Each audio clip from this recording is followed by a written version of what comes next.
Hello friend, good evening. कैसे हैं आप सब? आई होप आप सब बहुत अच्छे होंगे, स्वस्थ होंगे, मस्त होंगे। आप सबका स्वागत है आपके अपने यूट्यूब चैनल सीमास ब्लॉग में। तो फ्रेंड्स, ये है 13 तारीख का वीडियो शाम का, और मैं आई थी यहाँ पे हर छठ का सामान लेने, क्योंकि कल है हर छठ। तो अभी मैंने आई हूँ सामान लेना। तो चलिए फ्रेंड्स, ले लेते हैं। और कौन कौन हर छठ रहता है प्लीज़ कमेंट करके बताइएगा। तो यहाँ पे देखिए, जो अनाज वगैरह लगता है वो ले रही हूँ मैं। तो चलिए ले लेते हैं, फिर मिलते हैं आपसे।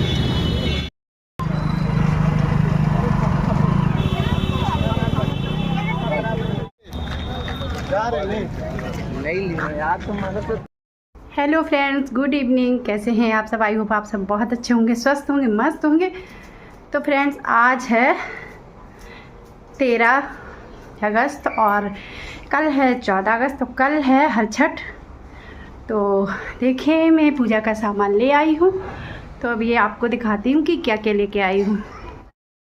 तो फ्रेंड्स देखिए, ये लाए हैं हम अमरूद, क्योंकि व्रत में हल्का जूता नहीं खाते हैं ना, तो चीनी वगैरह कुछ नहीं खाते हैं। तो अमरूद लाए हैं, और ये लाए हैं पूजा के लिए फूल, और ये लाए हैं केला। तो ये केला फ्रेंड्स पता 80 रुपये दर्जन है, वो भी देखो पके हुए हैं, और इस टाइम बहुत जल्दी पक जाते हैं, ख़राब हो जाते हैं। तो इसलिए हम लाए हैं थोड़े से केले। ये हैं हरे धनिया, ये है नींबू, और ये है टमाटर और हरी मिर्च। टमाटर हो गए हैं 80 रुपये, और 120 रुपये किलो हो गई है हरी मिर्च। 120 130 ऐसी है, आपके यहाँ कैसी है बताना, ठीक है।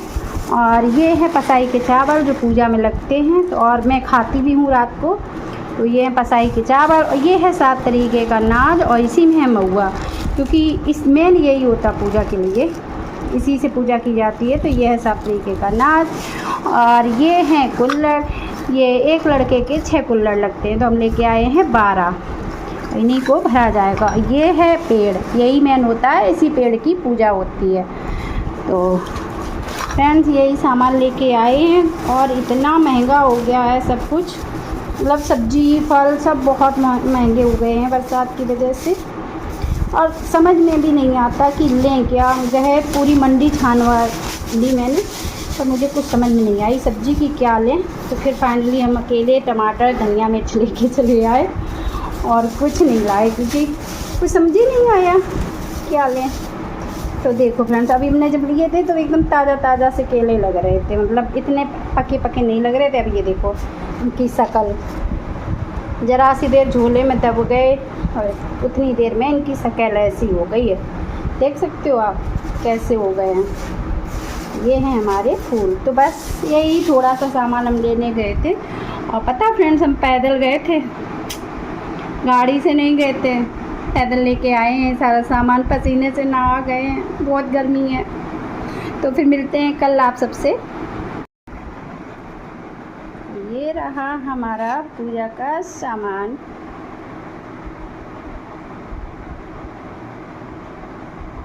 फ्रेंड्स, बस यही है हमारा पूजा का सामान। इस पूजा में बहुत ज़्यादा कुछ नहीं लगता है।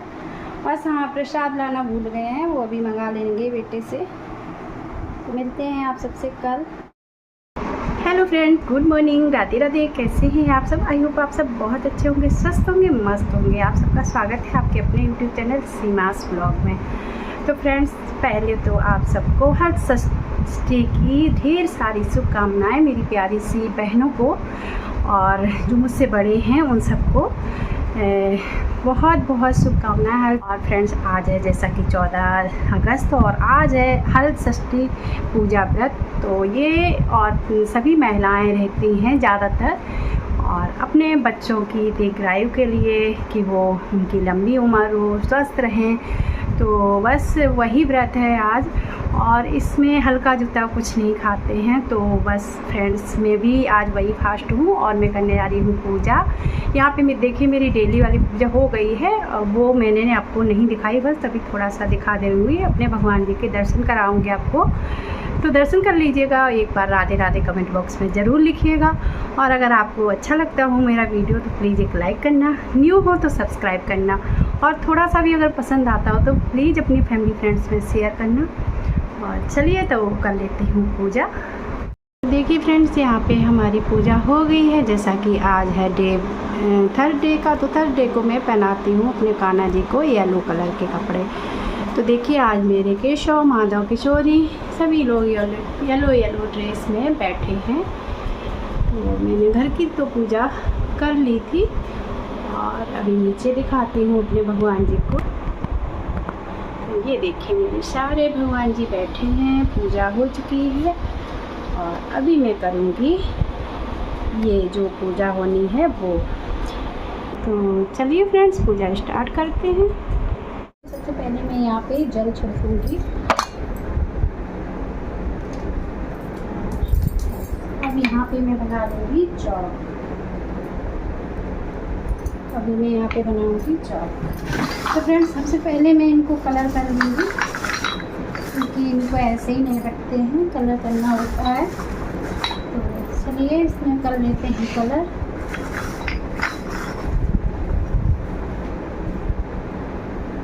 ये मैंने बनाया था चावल का पेस्ट, भिगो दिए थे चावल और पीस लिए मिक्सी में। इसका ये पेस्ट है, तो इससे हम कर रहे हैं कलर।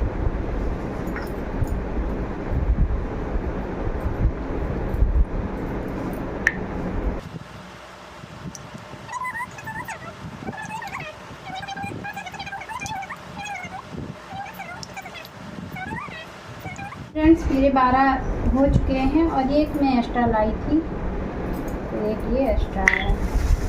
तो अब बना लेते हैं चौक।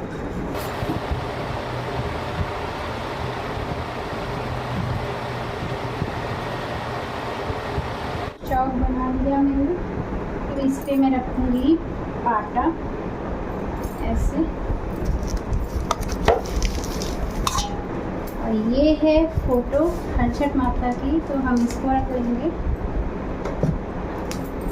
इसको हम कर लेते हैं थोड़ा सा। अब मेरी फ़ोटो थोड़ी डैमेज हो गई, बहुत पुरानी फ़ोटो है फ्रेंड्स में। और इसको रख लेंगे। इसमें हमें लगाना है पौधा। इससे पहले अभी इनमें और कलर बाकी है, हम वो कर लेते हैं। फ्रेंड्स, यहाँ पे रखेंगे मैं अपने बच्चों की बुक्स। कहते हैं बच्चों के ऊपर व्रत होता है, तो बच्चों का कुछ रखना चाहिए। मैं यहाँ पे रखूँगी बच्चों की बुक्स। ये है सिद्धू की, ये है कृष्णा की। पौधा लगाने से पहले हम इसके थोड़े से पत्ते ले लेंगे, क्योंकि हमें पत्तों की भी ज़रूरत पड़ेगी। ये लगा लिया पौधा। पौधा कितना बढ़िया लग रहा है ना पौधा। इसमें भी कुछ सटियातियाँ बना देते हैं, खाली खाली है। अब ठीक लग रहा है। अब यहाँ पे रखेंगे कलश को ऐसे, और इसमें रखेंगे दीपक। रखेंगे थोड़ा सा चावल। ठीक है, ये हो गया हमारा रोली। और ये है दही, इसमें दही की ज़रूरत पड़ती है। ये हो गया दही। ये फ्रेंड्स महुआ है, ये देखो, ये है महुआ। ये भी लगते हैं, तो ये भी हम रख लेते हैं थाली में। और ये है 7 लेके का अनाज, ये भी लगता है।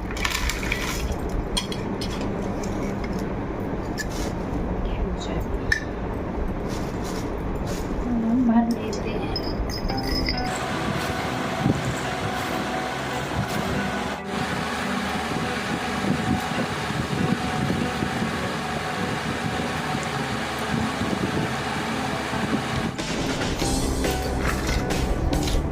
अभी हम बनाएंगे 12-20 पत्तों के।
व्रत के दिन प्रातःकाल ब्रह्म मुहूर्त में आसतो श्री शिव जी, माता पार्वती जी, स्वामी कार्तिकेय और विघ्नहर्ता गणेश जी का ध्यान करके उठें।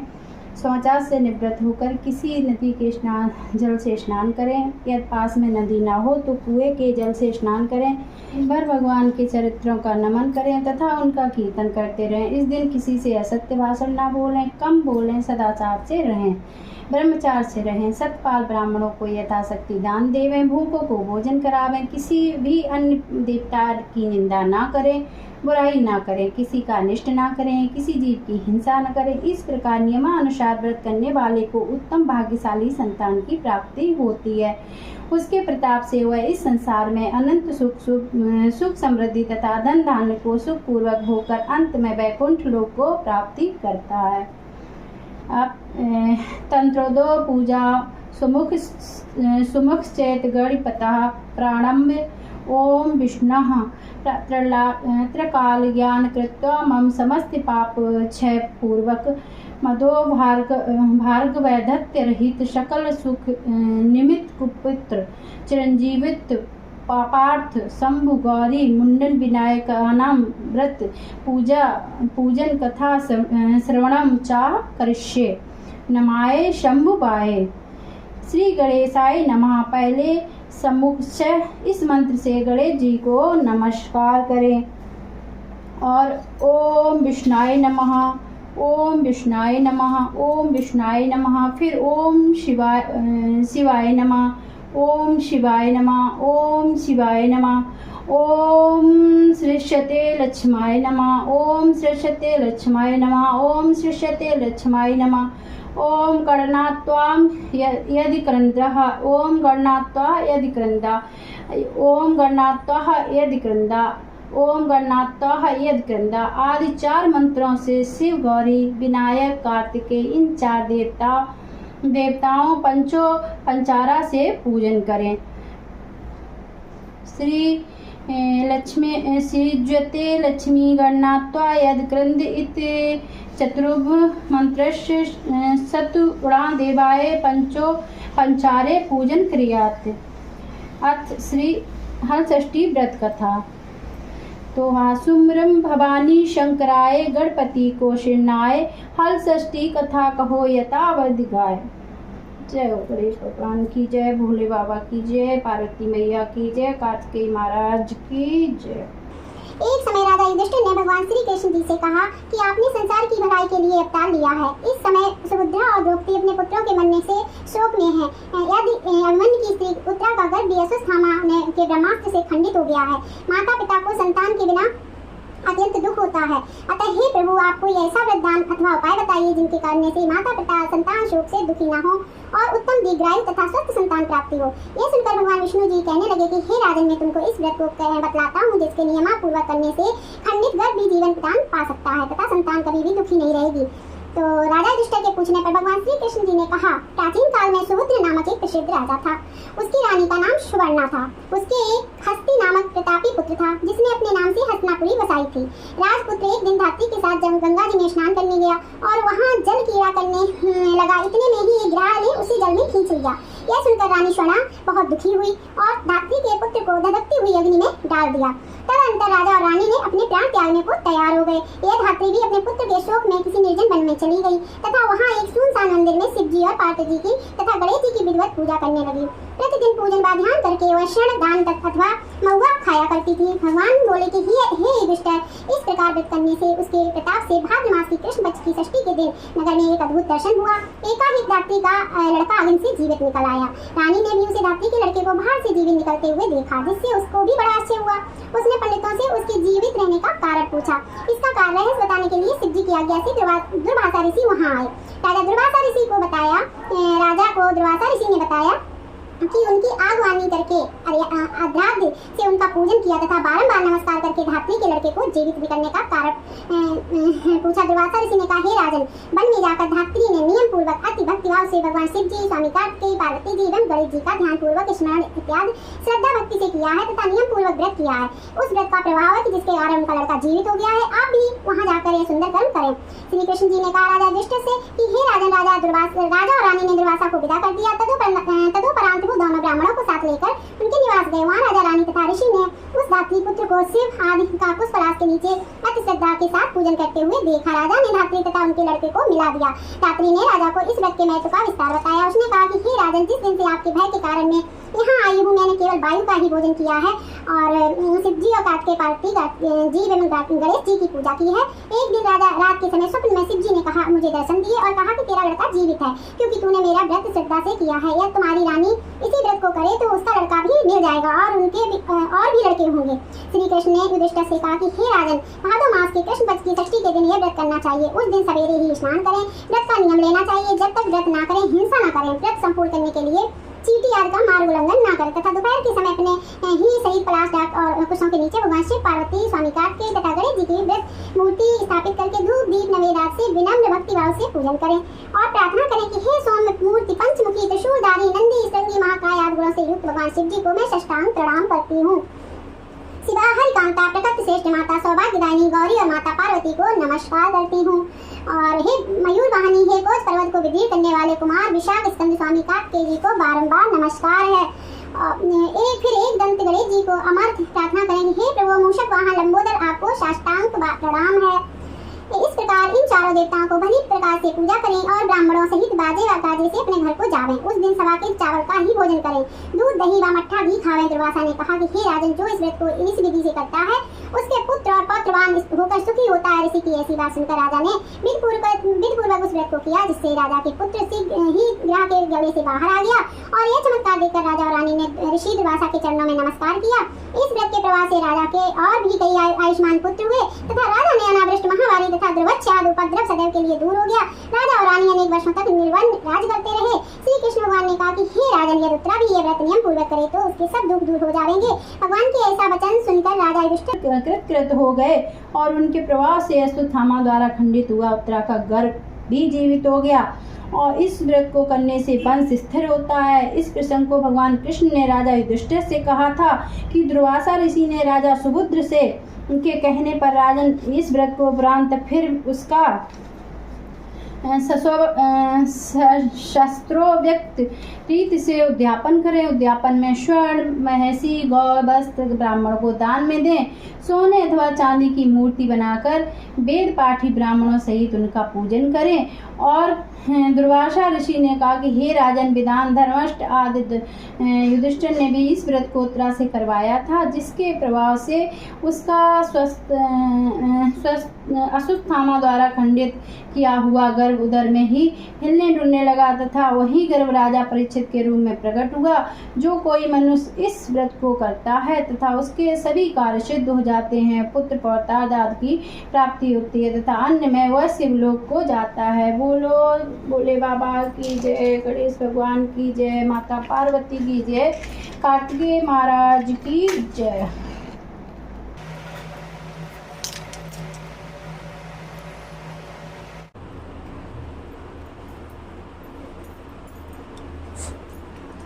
ओम जय श्री ओंकार